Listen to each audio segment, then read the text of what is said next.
What it do, YouTube? We back with another one, man. JBX tuned in, and we in tune, man. What it do? How y'all doing, man? We back with another video, and today we got a special video. We got the Blue Beetle trailer 2023. It's gonna be a breakdown, but my guy Emergency Awesome. You feel me? Let me ask y'all this: are y'all fans of DC? You feel me? I always ask this question. I'm both Marvel and DC, but we're getting a Blue Beetle movie. This might be tough. This is the first Latino designated movie to himself. So, you know, happy to the Latino community, the Hispanics, you know what I'm saying? Shout out to y'all. But I always fuck with Blue Beetle and the animated series, and I feel like he's a cool character, so I'm excited to see the trailer. And from what I've seen so far, he looks very calm and accurate. Like how his suit, they got the CGI down to the T. So I'm ready to I'm ready to tune in and don't roast me on the cut, y'all. I haven't had a cut in a minute. Feel me? But let's just tune in. We gonna tune in. Everything right now feels so out of reach. You always land on your feet, bro. You're Jaime. Jaime's. They don't get out much. Looked. What the hell is that? How did you get it to do that? I think he likes me.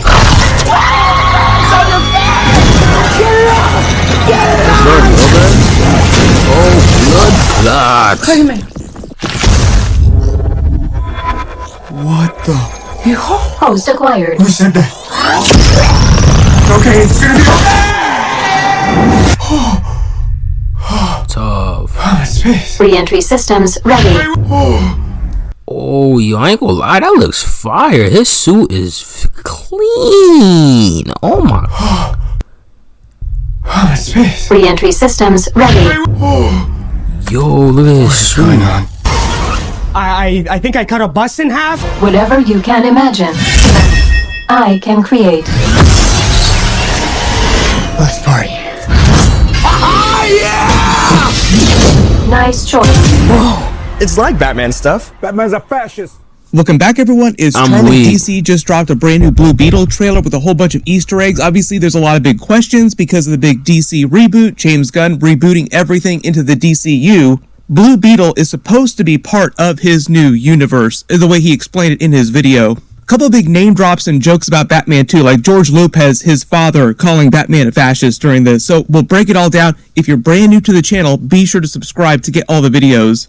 Just starting at the beginning of the trailer footage, working our way through shot by shot, talking about Easter eggs, WTF moments. So obviously the big thing is Jaime Reyes is the third version of the Blue Beetle. The original is Dan Garrett, the second is Ted Kord, and then the third is Jaime Reyes. It seems like they're changing a couple things about his backstory. Like in the comics, he's from El Paso, Texas, which is where he finds the Scarab. They're changing how he finds the Scarab and changing a little bit about how he interacts with the Ted Kord character. They explain in the DCU he lives in Palmyra City, which I think is meant to be a sly wink at Ray Palmer. I don't know if he's going to be in this movie anywhere. At the beginning of the trailer, you just see his sister joking with him about how he's just pretending and not working. Like, Earth to Jaime, you still doing your job. We see Kord Industries. The main villain of the movie is going to be Victoria Kord, Ted Kord's sister, who is a character that they just canonized in the comics. The whole idea is that his love interest, who's going to be Jenny during the movie, steals the Scarab Beetle from Kord Industries. So the whole idea in the comics, just quick history on the actual Blue Beetle Scarab, the Blue Beetle character,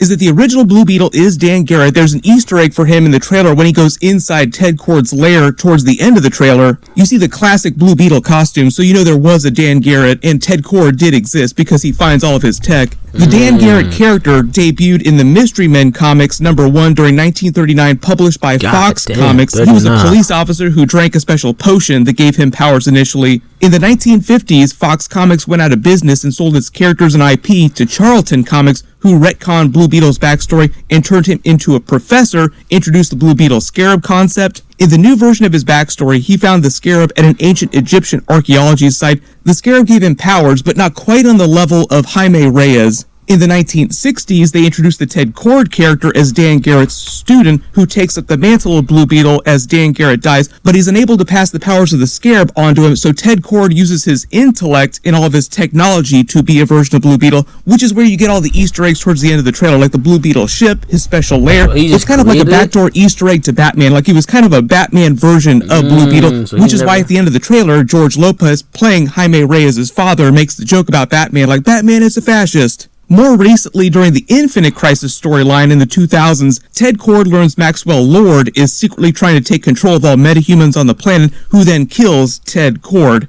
Later, the Jaime Reyes character found the Scarab in an abandoned lot in his hometown of El Paso in the comics, but they're saying it's Palmyra City during the movies. It bonds with him, giving him the true power of the Scarab, and he goes on to have adventures with most of the Teen Titans, Green Lanterns. He's a huge character during the Young Justice series. You've probably seen him during episodes, and he crosses over with the Justice League occasionally, like they mentioned Batman during the trailer. But he mostly works with the younger teams. It's hard to say what their plans are for him in James Gunn's new rebooted DCU, just because we haven't even gotten most of his movies yet. But the idea is that these characters will all be connected, they'll all cross over eventually. The funny thing, too, is that early on in Jaime Reyes' time as Blue Beetle, the Peacemaker character became a mentor to him, so maybe they'll do a version of that in the DCU, because we know the Peacemaker will continue in Season 2. But during the trailer, you find that he gets a job at Kord Industries, and his love interest, Jenny, seems like she steals the Scarab from Victoria Kord and gives it to him, just trying to get it out of Kord Industries, thinking that Victoria is going to use it for something evil. Guard this with your life, gives it to him in a Big Belly Burger container, so we're finally doing Big Belly Burger inside the DCU. I don't recall seeing Big Belly Burger in any of the Zack Snyder DCEU movies. They use Big Belly Burger in a lot of the Arrowverse shows, though. I think they also used it during the Smallville era, and there was a version of Jaime Reyes, Blue Beetle, during Smallville era. There was even a full pilot that they did, but they didn't pick it up to series. So if you saw any of the Blue Beetle footage from years and years ago, that's what it was from. Like, they almost made a Blue Beetle TV series, but I don't think they had quite the money they needed to do the special effects for the suit at the time. Now, the Jenny character isn't someone from the comics, so that might just be a moniker that they're using, and she might be secretly related to Ted Kord or Victoria Kord or something like that. The Scarab bonds with him like it does in the comics, and he starts learning about the systems in the suit. There is an AI voice, which is a little bit different from the comics. You don't usually hear an AI voice like an Iron Man type of voice inside the suit. They probably added that for the benefit of casual viewers who just aren't used to the Blue Beetle character in the comics. And I love the special effects here. They actually look pretty solid, and the way they portray his transformation into Blue Beetle when it's assimilating with him. They depict it as a very violent act, like it's taking over his body, and that's very important to the idea of what the Scarab is, what it does, and the reach. When the voice says host acquired and then takes him into the atmosphere, then later in the trailer you hear the Jenny character saying it's a world-destroying weapon. Sometimes it does what you want, sometimes it doesn't.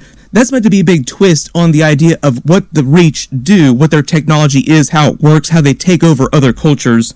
So the whole idea is that the Reach is this ancient alien race with advanced technology, and the Scarab's idea is that their technology is how it works, how they take over other cultures.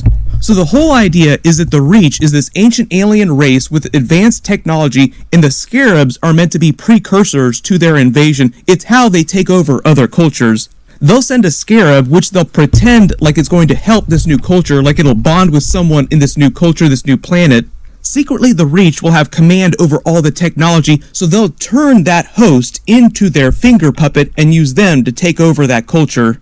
The difference with the Jaime Reyes character is that his Scarab was somehow broken a little bit, so that sometimes it won't listen to what the Reach tells it to do, and sometimes it'll do whatever Jaime Reyes wants it to do. So I think they're just teasing that idea when Jenny says, sometimes it does what you want, sometimes it doesn't. It'll wind up turning on him and start hurting innocent people. They kind of did this during Iron Man 2 with Rhodey's War Machine armor. Rhodey tries to use his armor for good, but the systems take over and start doing their own thing. But here's the thing, Susan Sarandon's Victoria Kord is meant to be the main villain of this movie. I think they'll only tease the concept of the Reach at the end of this first movie, like, oh, there's an alien invasion coming, by the way, we should get ready for that. And if the movie is successful enough, then they'll do the Reach in a sequel. The way they depict his powers in the trailer, the powers of the suit, are pretty accurate. It does pretty much whatever he wants it to do, forms whatever he wants it to form, kind of like the way Green Lantern rings work. We do know that James Gunn is doing a new Green Lantern series inside the DCU, but it's going to be kind of like True Detective with the Green Lantern characters with Hal Jordan and Jon Stewart. Maybe if things go well for Blue Beetle, he'll have some minor crossover with those Green Lantern characters. If you're preparing for a space invasion, the Green Lantern characters are the ones that you would want to talk to. It seems like the Jenny character is the one that leads them into Ted Kord's former lab. This big array looks like it might have something to do with the Reach, the other scarabs, like the whole idea that there is invasion coming. Maybe he'll get a vision of that through the suit's systems, like, oh, wait a minute, what is it that I'm seeing? This is a giant alien race that's coming to kill us. You hear Susan Sarandon's voice as Victoria Kord saying that the scarab chose you, but it belongs to me. That's right out of the comics. You see her drones, her men working for Kord Industries. I think the whole idea is that during the movie, Ted Kord isn't around. Something's happened to him. He's disappeared. Maybe they'll bring him back in some way. But just like in the comics, when Jaime Reyes first debuted, when he first became Blue Beetle, Ted Kord wasn't around to explain everything to him. That didn't happen till later. During the New 52 reboot, and then eventually the DC Rebirth reboot, also, there was a couple of DC reboots, they did bring the Ted Kord character back, and he started helping Jaime Reyes, giving him advice, and they both were their versions of Blue Beetle. You see them take off in Ted Kord's classic Blue Beetle ship. Like I said, he has a lot of Iron Man-style technology. He uses his wealth, his intellect, to make tech to become a version of Blue Beetle, because the scarab doesn't work for him. Very anime-inspired action scene here where the suit is telling him he can create whatever he can imagine. Whatever you can imagine, I can create. Let's party.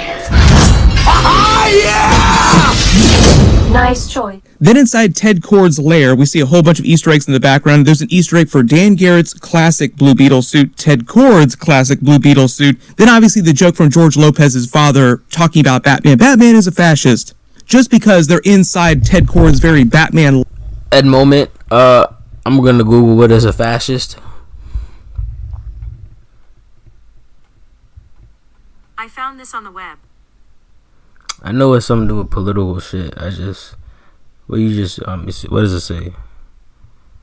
Okay, so often capitalized, a political philosophy, movement, regime, exalts nation, often race. Okay, basically like a dictatorial leader in a way. Okay. Saying Batman is a fascist. Often capitalized. I just had to add a moment real quick. Like that layer, like Ted Kord's version of a Batcave. I think part of the idea is that going forward in the DCU, in the Blue Beetle movies, he'll just continue using Ted Kord's lair until maybe Ted Kord shows up. It depends on what they say happened to him in the events of this movie. The way James Gunn talked about it, the movie itself was relatively self-contained, which is why he was sort of allowing it into the DCU. So I'm not expecting a ton of other big crossover characters, like Wonder Woman isn't in this. I don't think Batman is actually in this. The funny thing is the movie is kind of like a reverse version of the Batgirl movie. So if you remember, famously, Warner Brothers basically just shelved the Batgirl movie and pretended like they were never going to air it, like no one will ever see this movie. It had been intended on an HBO Max exclusive release, like it wasn't going to get a theatrical release. They did the same thing for the Blue Beetle movie, like they were going to make it just for HBO Max, but then when they were making it, they decided that it looked so good, like it just felt like such a good movie. They upgraded the budget and turned it into a theatrical release, so it kind of went the other direction that the Batgirl movie went. Like, no, we need more people to see this movie. So it does sound like it's going to be a pretty solid movie. The trailer actually seemed pretty good. If you spotted any other Easter eggs or references during the trailer footage that I didn't talk about in the video, just write them below in the comments. We'll get more trailers with more of the actual story in the next couple of months. It's not coming out till August, so it's going to be a little while. The funny thing about this is they actually featured Kord Industries on Arrow, The Flash, a bunch of the Arrowverse shows, a bunch of times in the Smallville universe. They've wanted to do him in the movies for a long time. It's just taken them this long for special effects to catch up with it. There's going to be a brand new Spider-Man Across the Spider-Verse trailer tomorrow. Make sure you enable alerts for my channel so you don't miss that. Of course, I'll do videos for everything. Yes, everyone click here for that brand new Marvel Secret Invasion trailer video, and click here for my new Guardians of the Galaxy. I ain't gonna lie, well, he didn't show the whole trailer, y'all, but just from what I seen, that shit looks very, I'm looking forward to that most definitely. Just from the effects, like that looks mad accurate. Like, I like shit like that, like when they cover the superhero and the accuracy of how they look, the suit, the backstory, like shit like that. it makes you want to watch the movie because you know, all right, they're making it how it's supposed to look. That's just me that's just my opinions on that. Like, I would want to see something true. Like, I'm not saying you can't change minor things, but if you keep changing and changing and changing, you just downplaying the character and it's not going to be authentic. That's what I think. But let me know what y'all think of the Blue Beetle trailer. Let me know if y'all watched it. Leave your comments down below. Do you like it? Are you waiting to see it? Are you excited? Or you think it's going to be whack? Let me know your comments down below. Need y'all to like, comment, most definitely subscribe. We'll catch y'all next one. Diamonds tie my wrist, same color he cut in the brick. I fight on these bitch in this bitch. I had to go up in my list. No, I don't take no pics. No, I can't stay for a lick. I'm flexing this all on my wrist. I'm making these little niggas sick. Water, that's all on my hand. A both she live on my fist. I gotta get bitch that is rich. It's time to make me bitch lit. Yeah, if you gon' shoot, for nigga you better shoot. My new whip is bulletproof. I got diamonds on my tooth. I got diamonds on my hand. I got diamonds on my rims. I got diamonds on my friend. Let the story chip again. Be on my suit. I just wanna get all the loot. Fucking your bitch, I recruit. I make you do what it do.